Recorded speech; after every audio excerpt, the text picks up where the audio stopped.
Welcome to Dev current affairs. आज है 8 जनवरी 2021 और 8 जनवरी 2021 से रिलेटेड जितने भी करंट अफेयर्स से रिलेटेड क्वेश्चंस बनते हैं सारे हम इस वीडियो में डिस्कस करेंगे और हर क्वेश्चंस के बारे में डिटेल से पढ़ेंगे।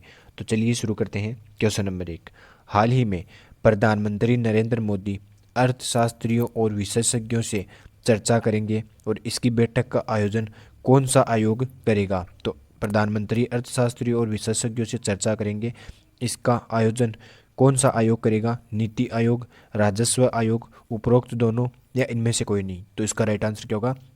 नीति आयोग के द्वारा प्रधानमंत्री नरेंद्र मोदी की अर्थशास्त्रियों और विशेषज्ञों के बीच होने वाली चर्चा का आयोजन करेगा। अब बात आती है नीति आयोग की, तो हम देखते हैं नीति आयोग के बारे में। नीति आयोग की फुल फॉर्म है national institute for transforming India और इसका गठन हुआ था 1 जनवरी 2015 को। मुख्यालय की हम बात करें तो नई दिल्ली में नीति आयोग का मुख्यालय है और वर्तमान में सीईओ है अमिताभ कांत। नीति आयोग के अध्यक्ष होते हैं प्रधानमंत्री, जो वर्तमान में जो प्रधानमंत्री होते हैं वही नीति आयोग के अध्यक्ष माने जाते हैं। उपाध्यक्ष की हम बात करें तो राजीव कुमार जो नीति आयोग के उपाध्यक्ष हैं। चलिए देखते हैं नेक्स्ट क्वेश्चन। हाल ही में deputy chief of army staff किसे चुना गया है? तो deputy chief of army staff किसे चुना गया है? शांतनु दयाल, राजेश कुमार, विजय चौधरी या इनमें से कोई नहीं? तो इसका राइट आंसर क्या होगा? शांतनु दयाल को deputy chief of army staff चुना गया है। देखते हैं इनके बारे में। ये हैं deputy chief of army staff Shantanu Dayal. Lieutenant general Shantanu Dayal को नया deputy chief of army staff चुना गया है। लेफ्टिनेंट जनरल शांतनु दयाल तेजपुर के रहने वाले हैं और उन्हें वह 4 कॉरिडोर के कमांडर भी हैं। तो इन्हें क्या चुना गया है? Deputy chief of army staff. चलिए देखते हैं नेक्स्ट क्वेश्चन। हाल ही में खेलो इंडिया विंटर गेम्स का दूसरा संस्करण का आयोजन किया जाएगा। तो यह कहाँ पर किया जाएगा? गुलमर्ग, श्रीनगर, ओडिशा, पश्चिम बंगाल या इनमें से कोई नहीं? तो इसका राइट आंसर क्या होगा? गुलमर्ग, श्रीनगर में इसका आयोजन किया जाएगा। देखते हैं इसके बारे में डिटेल से। खेलो इंडिया विंटर गेम्स का दूसरा संस्करण इस साल जम्मू कश्मीर के गुलमर्ग स्थित रिसोर्ट टाउन में आगामी 11 फरवरी से आयोजित किया जाएगा। यह गेम 5 दिन तक आयोजित किया जाएगा और विंटर गेम का आयोजन जम्मू कश्मीर खेल परिषद और युवा सेवाओं और खेल मंत्रालयों के समन्वय के तहत जम्मू कश्मीर में शीतकालीन खेल संघ के द्वारा किया जाएगा। तो यह जम्मू कश्मीर के गुलमर्ग में आयोजित किया जाएगा। चलिए देखते हैं नेक्स्ट क्वेश्चन। हाल ही में मध्य प्रदेश के किस बांध पर विश्व का सबसे बड़ा फ्लोटिंग प्लांट स्थापित किया जाना प्रस्तावित है? तो मध्य प्रदेश के किस बांध पर विश्व का सबसे बड़ा फ्लोटिंग प्लांट स्थापित किया जाएगा? ओंकारेश्वर बांध, पिछियाक बांध, प्रताप सागर बांध या इनमें से कोई नहीं? तो इसका राइट आंसर क्या होगा? ओंकारेश्वर बांध जो मध्य प्रदेश में स्थित है, पिछियाक बांध और प्रताप सागर बांध राजस्थान में स्थित है। तो ओंकारेश्वर बांध जिस पर विश्व का सबसे बड़ा फ्लोटिंग प्लांट स्थापित किया जाएगा। इसके बारे में देखते हैं इसके बारे में डिटेल से। रीवा में सबसे बड़े सोलर प्लांट के बाद अब संभाग में नर्मदा नदी पर ओंकारेश्वर बांध पर सबसे बड़ा फ्लोटिंग सोलर प्रोजेक्ट लाया जा रहा है। तो यह नर्मदा नदी पर स्थित है ओंकारेश्वर बांध। नवीन और नवकरणीय ऊर्जा मंत्री हरदीप सिंह डंग के अनुसार पावर ग्रिड कॉरपोरेशन के सहयोग से यह योजना लाई जा रही है। परियोजना के लिए प्राथमिक अध्ययन विश्व बैंक के सहयोग से पूरा होगा। तो यह ओंकारेश्वर बांध पर सबसे बड़ा विश्व का फ्लोटिंग प्लांट स्थापित किया जाएगा। अब इसकी क्षमता की हम बात करें तो इसकी क्षमता होगी 600 मेगावाट और यह नर्मदा नदी पर बनाया जाएगा। रीवा सोलर प्लांट है जो 750 मेगावाट का है, जो ज़मीन पर स्थित है और यह है ओंकारेश्वर बांध नर्मदा नदी पर स्थित है। तो यह इंपॉर्टेंट क्वेश्चन है एग्जाम की दृष्टि से। चलिए देखते हैं नेक्स्ट क्वेश्चन। फ्लोटिंग का मतलब यह है तैरता हुआ बांध बनाया जाएगा। चलिए देखते हैं नेक्स्ट क्वेश्चन।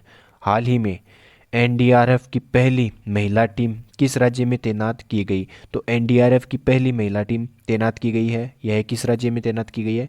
उत्तर प्रदेश, मध्य प्रदेश, बिहार या इनमें से कोई नहीं? तो इसका राइट आंसर क्या होगा? उत्तर प्रदेश में एनडीआरएफ की पहली महिला टीम तैनात की गई है। अब बात आती है उत्तर प्रदेश की, तो हम देखते हैं उत्तर प्रदेश से रिलेटेड। ये मैप में देखिए आप उत्तर प्रदेश। अगर पूछ ली जाए राजधानी तो उत्तर प्रदेश की राजधानी है लखनऊ और वर्तमान में मुख्यमंत्री हैं योगी आदित्यनाथ। उत्तर प्रदेश की गवर्नर हैं आनंदीबेन पटेल, जो उत्तर प्रदेश के साथ साथ मध्य प्रदेश की भी गवर्नर आनंदीबेन पटेल ही हैं। उत्तर प्रदेश से रिलेटेड कुछ इंपॉर्टेंट क्वेश्चंस और देखते हैं जो एग्जाम की दृष्टि से बहुत ही इंपॉर्टेंट है। गो अधिनियम में संशोधन भी उत्तर प्रदेश में किया गया और छतरी योजना की शुरुआत भी उत्तर प्रदेश में ही की गई। प्रसिद्ध national park Dudhwa national park भी उत्तर प्रदेश में स्थित है। बाल श्रमिक विद्या योजना की शुरुआत भी उत्तर प्रदेश में ही की गई है। राष्ट्रीय दिव्यांग संस्कृतिकरण का उद्घाटन भी उत्तर प्रदेश में ही किया गया है। शहीद अशफाक उल्लाह प्राणी उद्यान का निर्माण भी उत्तर प्रदेश में ही किया जा रहा है। महिला शिकायतकर्ताओं के लिए एक क्लास रूम की स्थापना भी उत्तर प्रदेश में की गई है और प्रत्येक पुलिस स्टेशन में महिला हेल्प डेस्क भी स्थापित उत्तर प्रदेश सरकार ही करने जा रही है। पुलिस क्षेत्रीय बोलियों में बात भी उत्तर प्रदेश की पुलिस ही करेगी। जिस क्षेत्र में जो पुलिस है वहाँ पर उसी क्षेत्र की भाषा बोली जाएगी। वर्चुअल अदालतों के जरिए सुनवाई करने वाला पहला राज्य भी उत्तर प्रदेश ही बना है। उत्तर प्रदेश में टीम 11 योजना की शुरुआत भी की गई थी और मान्यता प्राप्त पत्रकारों को कोविड-19 जब स्टार्ट हुआ था उस टाइम 5 लाख रुपए स्वास्थ्य बीमा प्रदान करने की घोषणा भी उत्तर प्रदेश सरकार के द्वारा ही की गई थी और नियोजन कार्यक्रम को मिशन मोड में चलाने की घोषणा भी उत्तर प्रदेश सरकार के द्वारा ही की गई और यूराइजल पोर्टल की शुरुआत भी उत्तर प्रदेश सरकार द्वारा ही की गई। अब यह यूराइजल पोर्टल क्या है? यह युवाओं को रोजगार उपलब्ध करवाने में सहायता प्रदान करेगा। जेवर अंतर्राष्ट्रीय एयरपोर्ट का निर्माण भी उत्तर प्रदेश में ही किया जा रहा है और कोविड-19 टेस्टिंग डिटेक्शन ऐप भी उत्तर प्रदेश सरकार द्वारा ही लॉन्च की गई है। तो ये इतने इंपॉर्टेंट क्वेश्चंस हैं उत्तर प्रदेश से रिलेटेड जो एग्जाम की दृष्टि से बहुत ही इंपॉर्टेंट है। चलिए देखते हैं नेक्स्ट क्वेश्चन। हाल ही में कौन सा सार्वजनिक क्षेत्र में भारत का पहला एकीकृत इस्पात कारखाना है? तो कौन सा एकीकृत इस्पात कारखाना है भारत में? राउरकेला, बोकारो, भिलाई या इनमें से कोई नहीं? तो इसका राइट आंसर क्या होगा?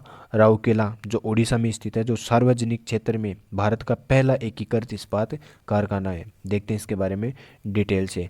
राउरकेला इस्पात कारखाना भारत में सार्वजनिक क्षेत्र का पहला एकीकृत इस्पात कारखाना है जो 10 लाख टन स्थापित क्षमता का यह कारखाना जर्मनी के सहयोग से स्थापित किया गया था। 10 लाख टन स्थापित करने वाला यह कारखाना जर्मनी की सहायता से चलाया जा रहा है। इस योजना के तहत संस्थानों के संस्थागत देखरेख से बाहर आने वाले 18 वर्ष पूर्ण कर चुके बालक बालिकाओं को एक ऐसा प्लेटफॉर्म उपलब्ध करवाना है जिसके माध्यम से वे संस्थागत जीवन से बाहर आने के बाद अपने शिक्षण एवं प्रशिक्षण को जारी रखते हुए आत्मनिर्भर हो सकें। तो यह राउरकेला कहाँ पर है? इस्पात कारखाना जो ओडिशा में स्थित है। चलिए, और यह जर्मनी की सहायता से शुरू किया गया था। अब बात आई बोकारो की, तो यह झारखंड में स्थित है जिसे रूस की सहायता से चलाया जा रहा है। बात आई है भिलाई की, तो भिलाई है छत्तीसगढ़ में, उसे भी रूस की सहायता से ही चलाया गया है। तो ये इतने इंपॉर्टेंट है इस्पात कारखानों से।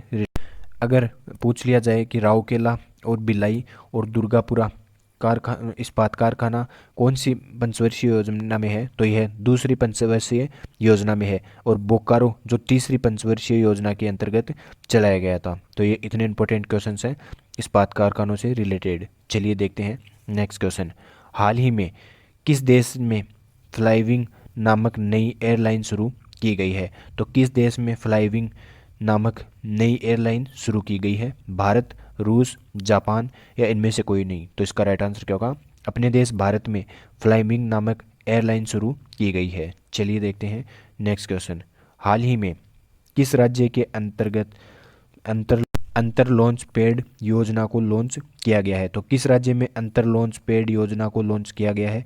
मध्य प्रदेश, उत्तर प्रदेश, बिहार या इनमें से कोई नहीं? तो इसका राइट आंसर क्या होगा? मध्य प्रदेश में अंतर लॉन्च पैड योजना को शुरू किया गया है। अब यह क्या है इसके बारे में देखते हैं डिटेल से।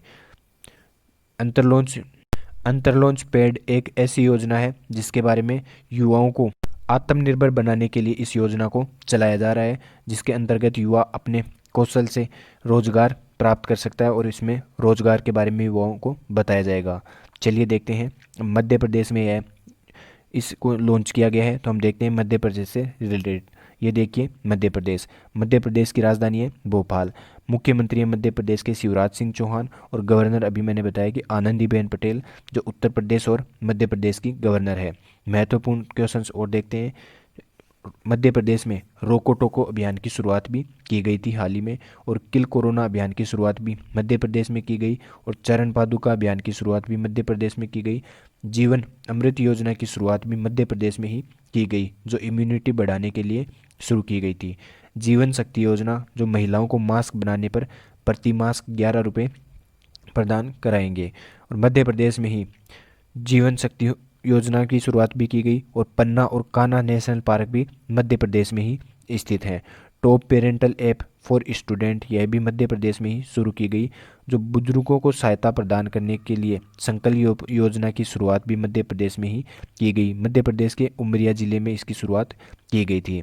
रानी पद्मावती का स्मारक भी मध्य प्रदेश में ही बनाया जाएगा, और विश्व स्तरीय दिव्यांग खेल केंद्र की आधारशिला भी मध्य प्रदेश में ही रखी गई है। और मध्य प्रदेश के 2 जिले हैं ग्वालियर और ओरछा, जिनको यूनेस्को ने अपने विश्व धरोहर सूची में हाल ही में शामिल किया था। तो ये इतने इंपॉर्टेंट क्वेश्चंस हैं मध्य प्रदेश से रिलेटेड। और हाल ही में अंतर लॉन्च पैड योजना की शुरुआत भी मध्य प्रदेश में की गई है। चलिए देखते हैं नेक्स्ट क्वेश्चन। हाल ही में अरूप कुमार गोस्वामी किस राज्य के हाई कोर्ट के मुख्य न्यायाधीश बने हैं? तो अरूप कुमार गोस्वामी किस राज्य के हाई कोर्ट के मुख्य न्यायाधीश बने हैं? आंध्र प्रदेश, तमिलनाडु, बिहार या इनमें से कोई नहीं? तो इसका राइट आंसर क्या होगा? आंध्र प्रदेश के हाई कोर्ट के मुख्य न्यायाधीश बने हैं अरूप कुमार गोस्वामी। ये हैं अरूप कुमार गोस्वामी। सिक्किम हाई कोर्ट के मुख्य न्यायाधीश रह चुके अरूप कुमार गोस्वामी यह पहले सिक्किम हाई कोर्ट के मुख्य न्यायाधीश थे, जो आंध्र प्रदेश हाई कोर्ट के मुख्य न्यायाधीश पद की शपथ ली है। इन्होंने इनको शपथ दिलवाई है राज्यपाल विश्वभूषण हरिश्चंद्र ने, जो विजयवाड़ा में आयोजित एक कार्यक्रम में न्यायमूर्ति गोस्वामी को पदक एवं गोपनीय की शपथ दिलाई है। तो इनको शपथ किसने दिलवाई अगर पूछ लिया जाए तो राज्यपाल हैं विश्वभूषण हरिश्चंद्र, जिन्होंने इनको शपथ दिलवाई है। और यह पहले सिक्किम हाई कोर्ट के मुख्य न्यायाधीश है, और वर्तमान में इन्हें आंध्र प्रदेश का मुख्य न्यायाधीश बनाया गया है। चलिए देखते हैं नेक्स्ट क्वेश्चन। हाल ही में टॉय कैथॉन पोर्टल का शुभारंभ किसने किया है? तो हाल ही में टॉय कैथॉन है, ये टॉय कैथॉन का शुभारंभ किसके द्वारा किया गया है? स्मृति ईरानी, रमेश पोखरियाल निशंक, उपरोक्त दोनों या इनमें से कोई नहीं? तो इसका राइट आंसर भी क्या होगा? उपरोक्त दोनों, स्मृति ईरानी और रमेश पोखरियाल निशंक, जिन्होंने टॉय कैथॉन का शुभारंभ किया है। केंद्रीय शिक्षा मंत्री रमेश पोखरियाल निशंक, ये हैं केंद्रीय शिक्षा मंत्री रमेश पोखरियाल निशंक। और महिला एवं बाल विकास मंत्री स्मृति ईरानी ने वर्चुअल टॉय कैथॉन 2021 का उद्घाटन किया है। चलिए देखते हैं कल का पूछा गया क्वेश्चन। हाल ही में किस बैंक ने व्हाट्सएप बैंकिंग की शुरुआत की है? तो बैंक ऑफ बड़ौदा ने व्हाट्सएप बैंकिंग की हाल ही में शुरुआत की है। चलिए देखते हैं आज का क्वेश्चन। हाल ही में पंकज मित्तल ने किस हाई कोर्ट के मुख्य न्यायाधीश की शपथ ग्रहण की है? तो पंकज मित्तल ने हाल ही में किस मुख्य न्यायाधीश की शपथ ग्रहण की है? जम्मू एंड कश्मीर, लद्दाख, उपरोक्त दोनों या इनमें से कोई नहीं? तो इसका राइट आंसर आप कमेंट बॉक्स में देना। अगर ये वीडियो आपको ज़रा सा भी हेल्पफुल लगे तो इसे लाइक करना, सब्सक्राइब करना। धन्यवाद।